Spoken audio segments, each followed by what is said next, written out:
Welcome back. This is Chapter 14, Forging the National Economy. I'm Dr. Chris Erskine, and we're going to look at this chapter. We're going to look at how Americans expanded further and further west, how the economy grew, and how people's daily lives changed because of various things that are happening. And so, like the last chapter, this lecture is going to be a little bit shorter, and I'm going to try to pull the threads out of this a little bit, the important things in this chapter that I want you to really to know about. And then there's some things in there I'm going to talk about that maybe are not in your chapter that I think are interesting and very useful to know. So as we think about expanding west, because there are more roads, because there's more railroads, and because there's now a growing middle class, which means more people they're not poor, and they're not really rich. They're what at the time they called middling classes. And there's also more factories. So if we can think about America in 1850, what does it look like? We're looking at this first slide, the America in 1850. So there's large-scale factory production is beginning, especially in the North. Large-scale cotton production and tobacco, especially in the South. Religion is changing dramatically. We're going to talk about religion in the United States in the next chapter. But during the first 20 or 30 years of the 1800s, it really changes everything. Cities are getting bigger. We call this urbanization. The middling classes are growing. Family dynamics, meaning the family sizes, are getting smaller. The way that you can move across places, across space, is getting much more easy. And by 1840, we have two political parties. We have the Democrats and we have the Whigs. And we never really have two major political parties in the United States, more than two major parties again. The Whigs disappear, and after the Whigs come the Republicans. And the Republicans and the Democrats are the two political parties that we still have today. Every now and then we get a political party that will come up and it threatens to take over for the Republicans or for the Democrats, or for, usually the Republicans is the party that are threatened. But looking at the next slide, again, we're continuing on from this kind of what America looks like in 1850. More people, remember Jackson from the last chapter? More people can vote than ever before. More people can read. There's more schools. Native Americans are being pushed further and further. Remember we talked about the Trail of Tears. And slavery, because of the cotton gin, which we talked about a couple of chapters ago, slavery is becoming more important to the Southern economy. And not just the Southern economy, but because we're growing the cotton here, but the Northern factories are buying this cotton and turning it into clothing that we wear. And also, women are demanding the rights, equal rights with men. They don't get it for a long time. But it begins around the first major moment in the women's rights movement is in 1848 in Seneca Falls, New York. And the women meet and they say they want to be equal. Looking at the next slide, we're looking at a map, and we're going to look at a number of maps and pictures today in this chapter. This is what America looks like in 1849 to 1850. Now, if you know a map of the United States, you'll know that the pink states today pretty much look the same as today as it did in 1849 or 50. There is an exception here, that is Texas. Texas does not look the same. And that's because in 1848, we have a treaty. We fight a war with Mexico, and we have a treaty in which we take parts of Texas and we break it apart and we get California out of that. Now, this is a map we've seen, but I wanted to show it here to you again because I think it's very important for us to think about railroads and the growth, because that's kind of what we're talking about, the growth of transportation and the middling classes, people who have extra money to spend. It's kind of in the context of understanding why that is, and that is, the answer to that is transportation. And so looking at this map again of the railroads, we see the red, and this is up to 1850. From between 1850 and 1860, we see mostly purple. And most of the purple is on the left side, or the western part of the United States. Now again, you look in the southern part of the United States, you see New Orleans. Now you can see Houston there just a little bit to the left, and Houston's got one little railroad going out of there, but it's really not connected to anything. So we've got New Orleans, which goes north, and then it crosses through St. Louis and goes all the way up to Chicago. And so we can see that really this is kind of the western border of the United States, but people begin to push further and further. And so this is up through 1860. Now, daily life, thinking about the roads and the railroads. Now, this is where I want you to actually, in just a moment, I will want you to pause this video. And I want you to, during that pause, I want you to think about if you're with your class and your teacher, or if you're by yourself, I want you to just pause, and I want you to think. How would daily life, your everyday, how will that change with the growth in the ability to travel on a railroad? How does that change? So go ahead and pause now and think about that. When you come back, we'll talk about some of those things. So we'll see you in just a minute. All right, welcome back. So how does daily life change? Well, it changes everything. Everything changes with daily life because of roads and railroads. So think about this. If you have a road, you can go down and go shopping. I know that probably a lot of you like to go shopping. When I used to live in China and I would ask my friends, they would say, what do you like? They would say, oh, we like to go shopping. We love shopping. And so I want you to think about, you cannot go shopping if you don't have a road to go from your home to the place to go shopping. So not just your shopping, but maybe you're also, the things that you can eat are different, because now you can get food from the south. Maybe they grow fruit in the south that you cannot grow in the north. Maybe in the west you raise cattle, and those cattle can become beef and steak, and that will be transported back to Boston or New York, and it also becomes a little bit cheaper. Now, if you can travel, maybe you also will go to school, because it's easier to go to school now. And if you can go to school, you can learn how to read and write. And if you can learn how to read and write, of course you're going to school not every day, not like today, but maybe you're going to school 3 or 4 days a week for 3 or 4 months a year, 3 or 4 hours a day. So it's more than it was 75 years before that. But school then in 1850 is different from today. So you're going to school, you're learning how to read, and if you learn how to read, probably you're going to want to have a job, a career, some kind of maybe banking or a teacher or investor. Maybe you don't want to be a farmer anymore. And so that's changing as well. So maybe if you're reading the newspaper, you're going to have a job, you're going to have more money, and you have more money, you can buy more fancy things and you can travel more. And so having roads changed everything. Look at the next slide. Look at the demographics. So we think it changed everything for white people, for white folks. What doesn't change is life for African Americans. And we'll talk about that, not this chapter so much, but we'll talk about that in a couple of chapters. But in 1820, the population, there's 2.4 million Europeans that have come from Europe to the Americas. And that's North America, South America, and Central America.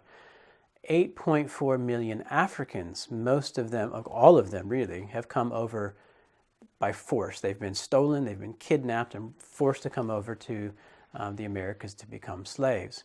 Now there's far more Africans that are coming over than Europeans. By 1850, 30 years later, there's 23 million people in the United States. Almost 8.5 million of those people live in the southern slaveholding states.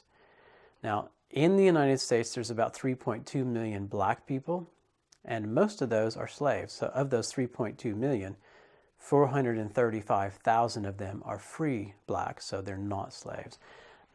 Of that 435,000, 159,000 are mulattoes. Now, a mulatto is someone who's mixture of black and white. It's not just black, not just white, it's black and white. So there was lots of relationships between blacks and whites by 1850, so many. And many of them were between the slave and the slave owner. So here's an example of kind of this growth of the roads and the railroads. Look at Chicago. In 1849, Chicago is a small village with only just a couple hundred people. 10 or 11 years later, the city has 100,000 people and has 11 railroads serving that city. That's a massive amount of growth. Farmers west of Chicago, they don't need to send products all the way down the Mississippi River to New Orleans. They can now send it to Chicago because there's so many people in Chicago that want to eat farmed products, cattle, corn. Small towns west of Chicago began to spring up and began to see a need for more railroads and more roads. And St. Louis and Chicago were the biggest western frontier towns. Now, looking at the next slide, it has a picture of a whale and a stove. And railroads, as we've talked about, are bringing in fresh fruits and vegetables and fresh meat. But they're also able to cook this better because we now have different kinds of cooking stoves. Before, women would just go and they would cook inside the fireplace, an open fire. And many women, they would lean in and they would catch their hair on fire and they would burn to death. But by 1830 and 40, we have, most homes will have a stove that will close, and you can cook on top of the stove, or there may be a little compartment on the side of the stove that is closed, and the heat from the stove will warm this compartment, and you can bake bread. Many homes will have a clock. That's something we don't often think about, is when did people start keeping track of the time? What time is it? Well, most people didn't ask that in 1800. They would just go by the sun, and when the sun came up and when the sun went down at night.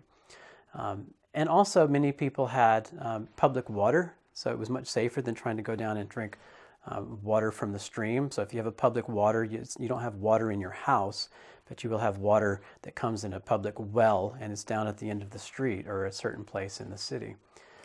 And a lot of people will have whale oil for lamps, and it burns brighter. It's also more expensive, but it's very common. Looking at the next slide, thinking about entertainment, this is your daily life. More theater, more people can go to not movies, but kind of they will go see actors on the stage.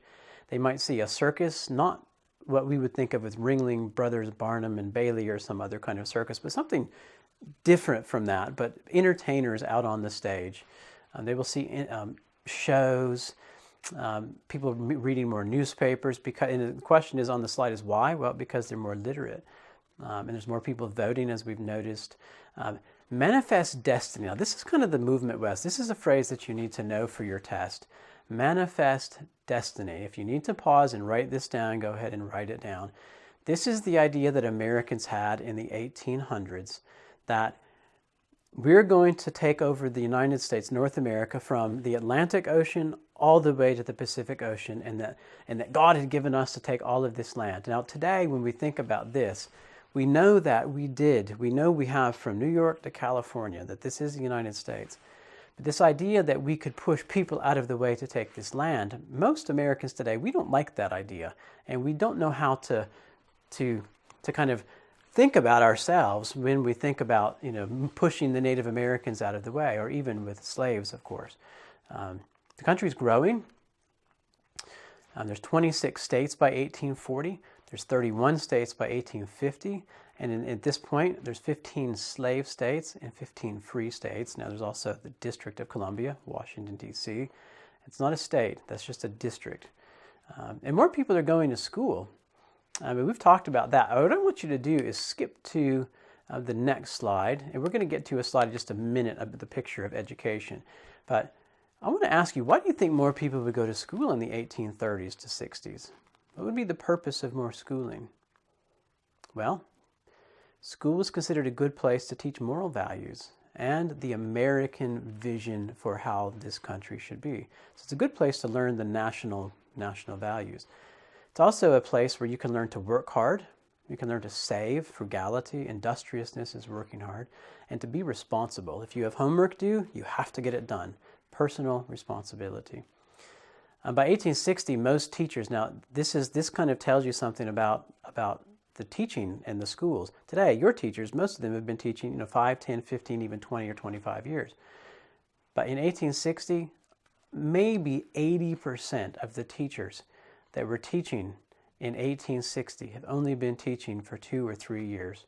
And They're between the ages of 17 years old and 24 years old. And so schooling was a really new thing in 1860. So many teachers wanted to go become teachers.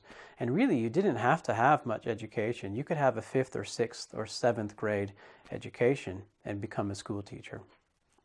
And they're mostly women. And this is not considered to be man's work. Men in 1860, they were in the fields, they were farming, they were doing hard labor. And of course, during 1861 to 1865, the United States fights against itself in a civil war. And so the men are off fighting and the women are still there as teachers. If you look at the next picture, you can see this is a schoolroom. And you notice the smaller children are in the very back and the older children are in the front. And so that was very normal. You would have the girls sit on one side of the room and the boys sit on the other side of the room. And often the 8th grade students would teach the 1st and 2nd and 3rd grade students. And you have this stove right there in the middle and to keep the one room schoolhouse warm. It's very common. Most children went to school in a one-room schoolhouse in the 1850s and 60s and even 70s and 80s. So school 150 years ago is very much different than it is today. And so daily life, many things were getting better. But if you look at the next slide, you'll see that not everything was getting better. People still didn't take a bath or a shower very often. They didn't have toilets that flushed. They would have to go out into the yard, or they go out into the creek, or go out behind the tree. Public sanitation, cleanliness was not good. Streets were really dirty. There was trash and there was sewage. Sewage is where people go to the bathroom. There was not the homes that they lived in. They were cold in the winter because they didn't always have, not all homes had a fireplace. Depending on where you were, that not all homes would have a fireplace. And also wood and coal was expensive. Wood, depending on where you lived, wood could be very cheap if you lived in the countryside. And they were hot in the summer, no air condition. And the rich people, the wealthy, relied on whale oil lamps for light. But the poor people had, if they had candles, if they had anything at all, they would use candles. And there was also diseases, lots of diseases. If you look at the next slide, you can see some of these diseases. Yellow fever killed 20% of the city of New Orleans over a 2-year period. 20%. That means 1 out of every 5 people you know will be dead just in a 2-year period from yellow fever. Cholera kills 10%, and that's a disease that you can, it's not a disease, it's a sickness that you can get from drinking bad water. And often it's bad water that has been contaminated with things from the bathroom, from the toilet. It killed 10% of the city of St. Louis in 1849. And it also spread along transportation routes, because if you're sick and you have these diseases and these sicknesses, you can take them with you and people can catch those sicknesses that you have. Doctors had no clue on how to solve these. How do you solve these health problems? And doctors really just don't know. And so they try to experiment and find out how they can solve these. And one of them is that people were urged to eat vegetables and fruits and whole grains, and not to eat meat and not to eat spice, and don't drink coffee and tea and alcohol. And you would find these sanitariums, these places, these really nice houses off in the countryside that were in the mountains and has clean air, and you could do lots of outside activities.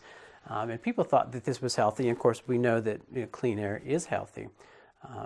But there was a man named Sylvester Graham, and Sylvester Graham believed that you should be vegetarian, that this was the biggest thing that you could do to make yourself healthy. Others said, Graham is crazy. We're going to call him the prophet of bran bread and pumpkins. Meaning he just likes to eat crazy stuff. So some people made fun of people like Sylvester Graham, but there were a lot of people that believed what Sylvester Graham was talking about. There were other treatments. Hydropathy, or hydrotherapy, we call it today, where you would soak in a cold bath, or you would take a steam bath, or they would make you sweat. And so you can see from these pictures, and you can pause the video if you like and have a look at these pictures and maybe even talk about these pictures. But these are treatments that we don't really, you might find places today in the United States that will offer this kind of treatment, but most doctors today don't think this treatment is terribly helpful. Another one was phrenology. They would feel your head. If you're looking at the next slide, they would feel your head and say, "Oh, because your head is this shape, your personality should be like this or like that." And so they would send people. People would go to the doctor and say, "Is my head good? Because if my head matches, then I can marry this person. If her head matches mine." And so they had head checks before weddings to make sure they were going to be compatible. And this was one of those sciences today that we kind of just think is kind of silly. Socially, on the everyday life, well, social identity. So I want you to look at the second bullet point here, and when it says, what is your identity? I want you to talk about that, and I'm going to tell you to pause in just a moment. But I'm a Syracuse Orange fan, and Syracuse Orange is a basketball. Syracuse University is a university in New York State. I went to school there, and I'm a big basketball fan, and I like the Syracuse basketball team. I also like Krispy Kreme donuts. Some of you may know what those are. What is your identity? What kind of music do you like? What kind of places do you like to eat? KFC? Do you like McDonald's? Where do you like? What do you do in your free time? What is your identity? Go ahead and pause and think about that. Even maybe write it down and talk about it with your class. What is your identity? So go ahead and pause now and come back in just a couple minutes. All right, so who are you? What is your identity? Well, you can think about, hey, I like to go to McDonald's. I like to listen to this kind of music. I like to eat at KFC. I like Starbucks. I like whatever you like. Your identity, it's who you are. It's kind of how you grew up. And you grew up differently from the person that's sitting next to you to your left, and differently from the person that's sitting next to you to your right. America also grew up differently from, say, from China or from Europe, from France and from England. And so the culture that we develop and the language and the practice that we develop is completely different. One of the things Americans like to do is spend time volunteering. We'd like to spend time going to the gym and exercising and working out, and many countries like to do that. But we had the YMCA, the Young Men's Christian Association, and that starts in the 1830s, really in England, and it comes over to the United States in the 20 years after that. But we do we identify with lots of groups. We go to church, abolitionist societies in the 1850s. Okay, so let's go to the next slide. We're looking at the territory. We're looking again at a map of the United States. In this map of the United States, really what we're looking at here is gradually the United States begins to get more and more defined as the years go by. So we're looking at a map. It says territory added. Now go to the next slide. Now we saw this map earlier in the chapter, and this is a map from 1849. And this map, Texas doesn't look this way. So we can see 1849, and now you spend a couple of seconds here, go to the next slide, and we're going to see that again in just a moment. But I want you to look at San Francisco. This is the city of San Francisco. And you know San Francisco. Many Chinese live in San Francisco. Even in 1851, there's plenty of Chinese that live in San Francisco. The gold rush hit San Francisco in 1849. And young men from East Coast, United States, travel out to San Francisco and hope to find gold, not just San Francisco, but really throughout California. As today, San Francisco looks completely different. Look at the next slide. It says Wild West. And the Wild West today, this captures the American imagination when we think about the Wild West today. One dirt road right down the middle. Maybe there's no sheriff. Maybe there's outlaws, bad guys that are going to rob banks or stop a train and kidnap, take all the money on a train. So this notion of the Wild West captures the American imagination as we push further and further west. Remember, this is all thinking about Americans moving further and further across that map of the United States. The next slide is a picture. The town's also the Old West, but the town's a little bit bigger. This is probably in Kansas or maybe Oklahoma somewhere. We can see covered wagons. We don't see any stoplights, certainly. It's just kind of chaos. People are running all over the street. Now, here we have this map of 1849 again. Now, I want to show you this one only so you can look at the next one and you can see the difference. So 1849, and look at the next one, 1850. Now we see Texas and we see California. if you can go back and forth just a couple of times so you can see that Texas and California, you can see that that happens after 1849 to 1850. Now we get some land from Mexico and we don't know quite how to solve that. How do we figure that land out? How do we bring that land into the United States? Is it going to be slave or is it going to be free? And so we'll talk about that later in another chapter. And the last slide I want to look at, or actually not the last slide, but one of the last slides I want to look at is the Pony Express. There's this idea in the United States, a very romantic notion that you have these guys that get on these horses and they deliver mail. And so they get on these horses somewhere in the East and they ride all the way across the United States and they end up in Sacramento, California. And look at this advertisement for the Pony Express. These guys were 17, 18 years old. It says young, wiry fellows wanted, orphans preferred, meaning you don't have parents, your parents have died, because it's dangerous work. And Americans have this idea that the Pony Express, it didn't last for very long, actually. It was a very short time that it lasted because we get a train that can go and do this much more quickly. But this map and this idea of the Pony Express is really kind of emblematic. It's symbolic of the American push further and further west. We're going to claim this continent all the way from the Atlantic to the Pacific, all the way from sea to shining sea. And then the last slide we're going to look at is the Transcontinental Railroad. And I'm not really going to talk too much about this because this is into the 1860s. But this picture gives you an idea of how quickly, we're out in the middle of nowhere. There's nothing around. It's just this, think about all the work that it took to build this wooden bridge. There's no trees around there that you can see. That wood had to be brought in. That wood had actually on the railroad car. They build little bit by little bit, and that railroad would bring the supplies in. And so Americans are pushing further and further west, and that's really what this chapter is about, pushing west and daily life changing, and everything is changing in the 1830s and 40s and 50s for Americans. So there's more changes to come. In the next chapter, chapter 15, we're going to talk about what's called the Second Great Awakening. And that's the religious movement in the United States, and that also changes so much. So we'll talk to you later. We'll talk to you in chapter 15. Have a good afternoon or good evening. We'll see you guys later. Bye-bye.